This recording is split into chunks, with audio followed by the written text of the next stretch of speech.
first we're supposed to technically launch the book, so maybe we'll stand up with our copies launched.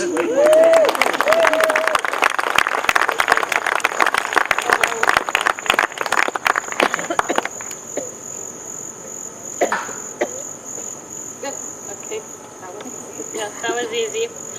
Okay. Thank you, Radhika, for coming here and bringing your book. And I want you to all look carefully at the cover. My favorite part is they had a brilliant designer who put the title "Unladylike" across your upper lip. The book design is probably the best part of the book, but as we all know, you can tell a book by its cover. Sometimes you can. You can, and so this is clearly a good book.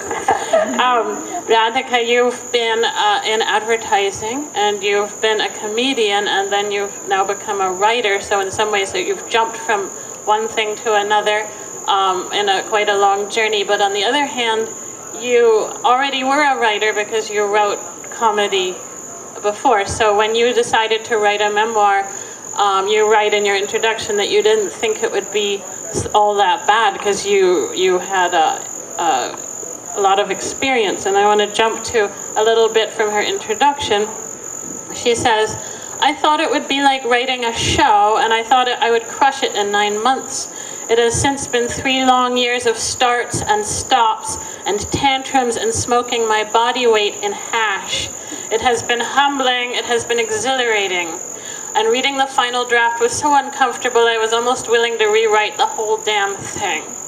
So can you tell us, I have a few questions. One is, what made you decide to write a memoir? And another is, what made it different from writing a show? And then the third one is, how much easier did smoking the hash make the writing?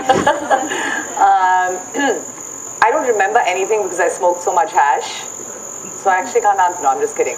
What was the first question again? What made me think of writing a memoir? Yeah, why did you want to do that? I think it had to be a memoir because I was already writing these very autobiographical shows, and so my natural instinct was probably to go in that direction.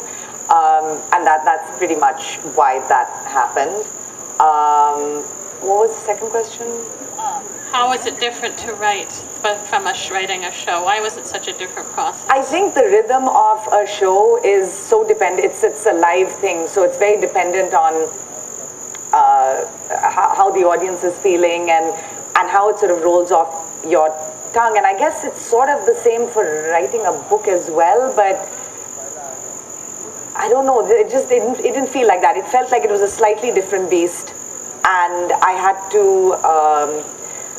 to maybe describe certain things a little differently, whereas in a show I can use my face and my voice and things like that to show you how I feel about certain things, whereas in a written book I couldn't do that. So I think that might have been where I struggled a little bit.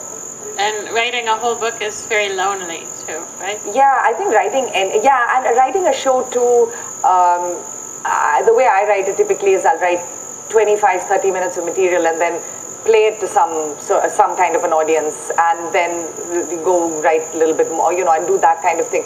Whereas with this, what was happening is I would write a whole bunch of stuff, send it to my editor, and then she'd get back. It kind of felt like I was locked in a room. It did feel that way. It's slow too. Your editor doesn't write you back immediately and say, "Oh my God, that was hilarious." No, she was. I was really lucky. I had an amazing editor who was so encouraging, even when I'm sure she shouldn't have been.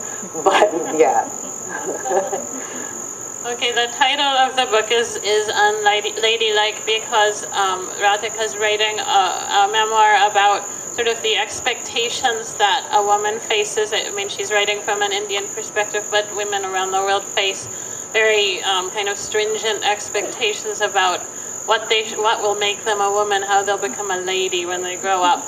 And so the book sort of she goes through her journey of knocking down in her own mind, in some ways, these expectations and coming to realize how foolish some of them are. I think actually I was knocked down by the expectations. I mean, if I had knocked them down, that would make me a hero in a way, but I feel like I kept getting beaten by these expectations, and this is sort of my retaliation finally. But then you changed them, which many people don't, right? Yes, for myself.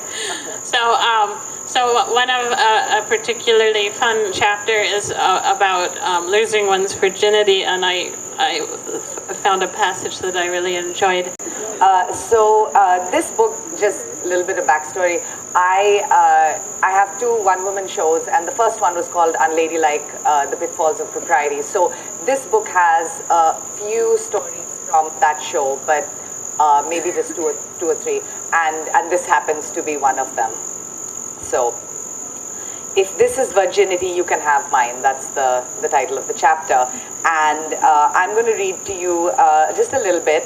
But basically, what I remember the most about my 16th year of life was how that was all that's all we talked about. My friends and I was like, when do we do this thing? Okay, so never find anyone decent to marry. In fact, it wasn't just us who believed this, the entire country believed it, and needless to say, we still hold virgins in very high regard. I made this discovery one day while reading the Deccan Herald. Back then, single people didn't have Tinder and Grindr and all the other online luxuries you have today. Instead, they advertised for a spouse in the newspaper in a special segment called The Personals. And this, along with the funnies, was the only part of the news I was interested in. The Personals, despite being so public, made me feel like I was being told a secret. It fascinated me that a Saraswat Brahmin man's parents had taken the trouble to write up a little sales pitch for their son, seeking what seemed like the female version of him.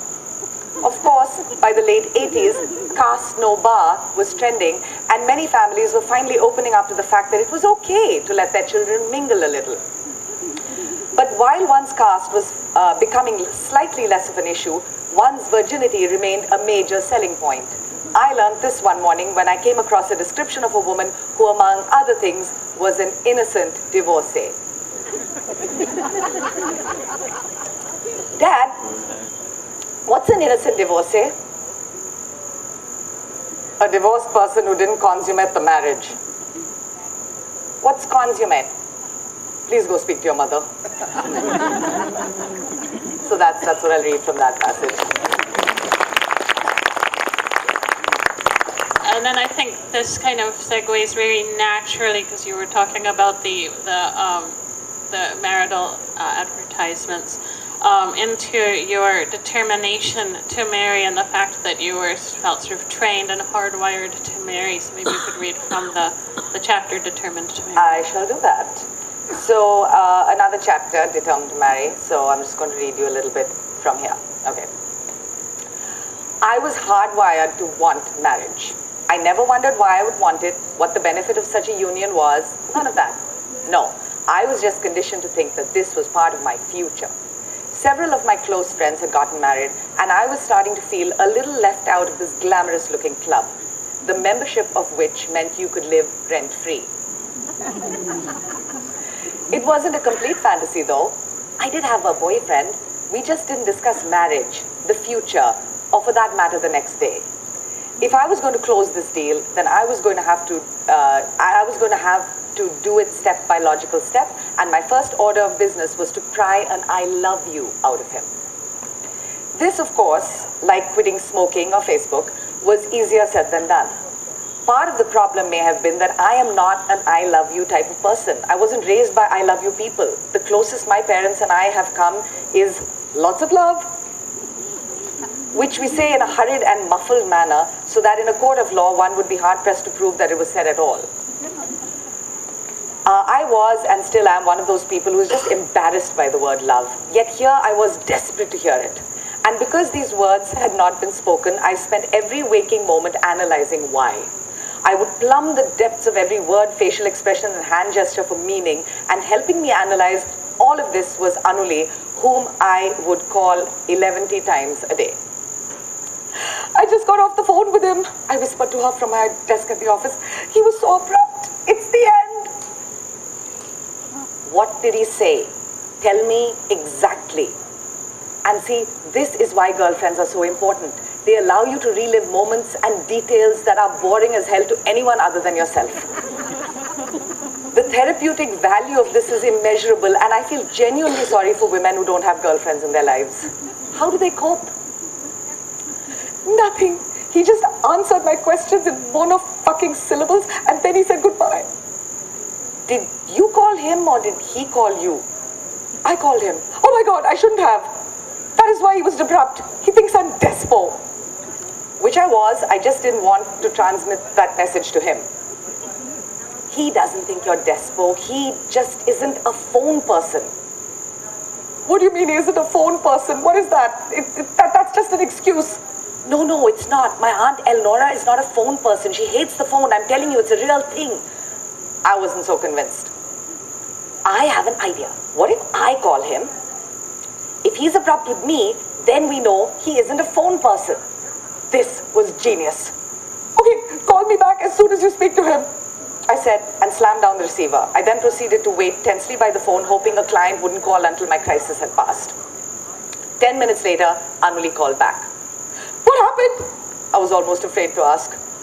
Well, Anuli said, fighting to keep her voice neutral.